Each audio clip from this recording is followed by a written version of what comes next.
Hey there, everybody. Thanks for joining me for another one-man review. Today I'll be taking a look at the new collection of short stories by Aidan Koch called Spiral and Other Stories. This is released by the New York Review of Comics. Aidan Koch is an artist that I've seen in a few different anthologies here and there, and the name has always stuck out at me as like one of the people to follow up on. So I was really happy to get something in a printed format, something larger to follow up on. And yeah, like this panned out to be exactly what I was hoping it was. Is kind of like a more artistic, poetic version of comics. They're kind of impressionistic almost. So this first one is Spiral. Let me just take you through like the opening sequence of the book. I think that's helpful to get a sense of how Aidan Koch works. So this one is based on a clock. You can see here the clock, but it's not getting all the way up to 12. And then each chapter is like one of those basically times on the clock. So there's a lot of very abstract, impressionistic, watercolor, pencil type of work here.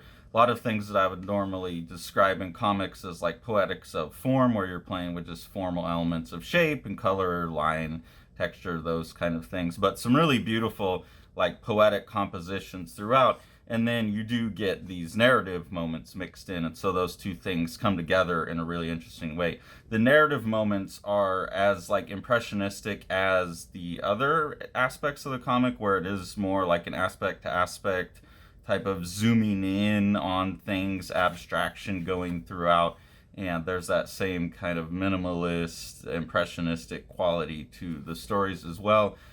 In this one, you have this main character, Lisa. I'm not sure how it's pronounced. In the house, talking with other characters, and throughout, as you get these other chapters interspersed, like this is then chapter 2.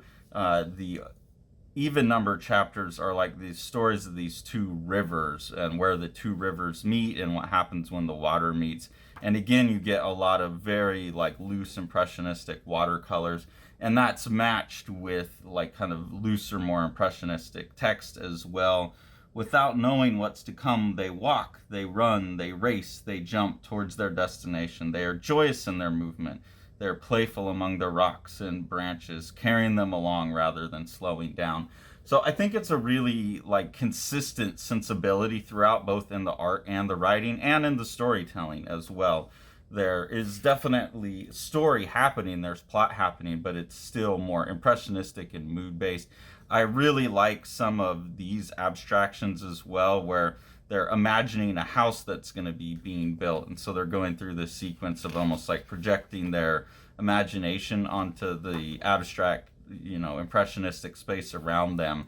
And then there's some real beautiful poetics of form stuff as you move from like the more narrative sequence then to the just more purely abstract sequence, where you're taking a lot of the same shapes, like this line here, this hook in the wall, this here, and then you almost even have like the two characters following behind each other, but they've got these smudges in them.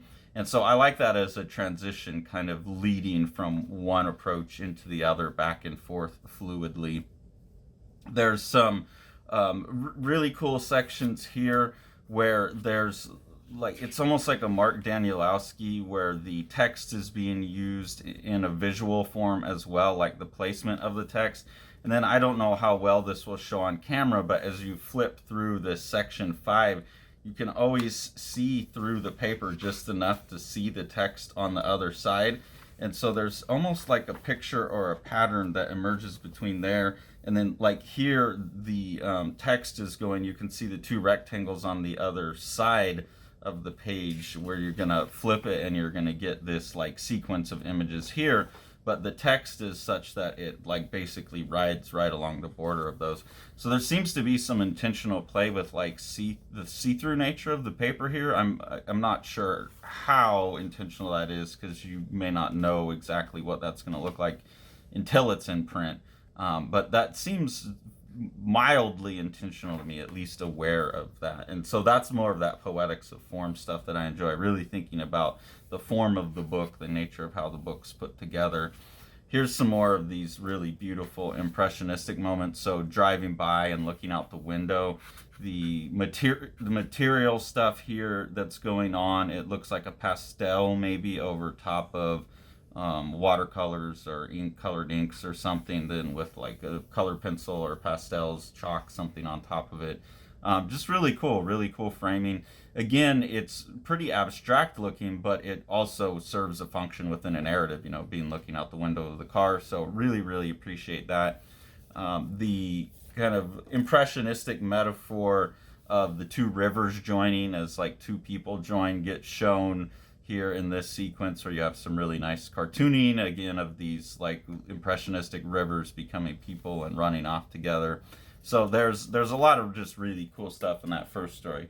The final three stories are a little bit shorter. You can see that the like majority of the book is the spiral story. Then we get into this other story called A New Year. Really, again, like some of the material choices that are going on in here. There's either like pigment being smushed into the canvas, or like chalky pastel kind of being smudged around to get this like charcoal looking smudge here. There might be some moments of watercolor. I'm not sure. It's hard to tell what's going on up in here. And then like a gouache or an acrylic gouache, something like that here. And so you get this very like textural, fabric-y looking leg here where it's soaked into the paper. It stained the paper. You can see some of the texture of the paper reacting to the water. And then over here you see the very much in the reproduction, you can feel the paint setting on top of the paper, including everything underneath it. It's really nice. It's a really nice effect. So that sensitivity to material stays throughout. Here's another one. This is from the second to last story called The Forest. Again, some really lovely material choices here. Obviously working with a really dark pencil or a charcoal Conte crayon, something here.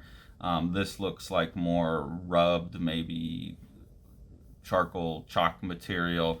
And then this here again looking like watercolor with this blue put over top of it. It's just really beautiful. This like rust color showing through. There's a lot of optical color mixing happening just because of the overlap. I'm sure there's actually some structural color happening in here too that can't be reproduced in the book because there's not actual layers of material. So a lot of really cool material stuff going on in here. This story here called Man-Made Lake, you can see some even more exploration where collage is coming into it. So a lot of those material things are happening on papers that are then being cut up. There's photos in here. So a lot of this, what I call like art school coming to comics rather than the comics going to art school that we got in the 90s. This is just another great example of people coming from a real diverse set of backgrounds, more interest in like the fine arts and abstraction. Some really great moments of composition and cartooning here as someone's doing their exercise and their yoga. Also got this really nice fish. But you could just see like what the lineage is here, and it's very different from the standard comics lineage. And I really appreciate that like cross-fertilization that's happening now, where people are more willing to move fluidly back and forth between kind of different aspects and venues of the art world and bring ideas and approaches from both. Again, just some really amazing composition and color here, headed towards like Lorenzo Mattotti type of play with shape and color. And then some more really interesting collage, like just a dirty piece of cloth, maybe a chamois for the charcoal, I'm not sure, something cut in here. Some really nice rhythmic stuff with the time. It's hard for me to explain what's going on in the stories because they are kind of impressionistic like the art, but that's not a knock on them. I think it syncs up perfectly, and this is a book that you can kind of just dip in and out of, and that's how these stories seem to work, is they are these impressionistic moments that you can come back to over and over again. Some more interesting collage here. So I think Aidan Koch is all of my kind of halfway impressions of Aidan Koch as an artist from seeing work in anthologies and stuff was totally right. This is someone who's bringing some, I don't want to say totally new, but some really kind of fresh feeling vibes to comics, someone who's expanding the material vocabulary of comics, and someone who's just expanding the general vocabulary of comics as well and into something more minimal and impressionistic. So really appreciate that. and looking forward to seeing more work from Aidan Koch, whether it be more short story collections or something more long form. I think either one would excite me from this artist.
Easter.